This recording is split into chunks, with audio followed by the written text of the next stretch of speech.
बर्तमान जना पड़ी सब सत कहीं अनटैलेंटेड गाय बिकिले निज गाड़ी एमती कौन दरकार पड़ा जे बिकवाई पड़ा। आसतु जाना पूरा घटना विषय। तबे चर्चित चेहरा अनटैलेंटेड गाय हठात बिकिले तांकर प्रिय कार। दुखरे भांगी माँ तांको सहित अनटैलेंटेड गाय। किंतु दुख पर सुख आसे ठीक सेमिति तांको गाड़ी बिकवा पछरे रही बड़ सरप्राइज।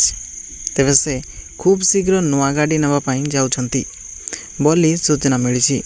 आपण मानक मनरे प्रश्न रही कि तांकर कौन एमिति टंका दरकार पड़ा जे अनटैलेंटेड गाय निज कार बिकिदेले।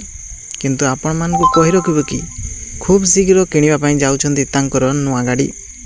तेबे प्रथम सिलेक्शन तो थार रही। थार किनि पारंती नहले भल गाड़ी देखिकी किनि पारंती बोली वर्तमान सूचना मिली। तबे खूब शीघ्र अनटैलेंटेड घर को नुआ मेंबर आसिबो। तबे अधिक खबर पाई सब्सक्राइब निश्चय करंतु।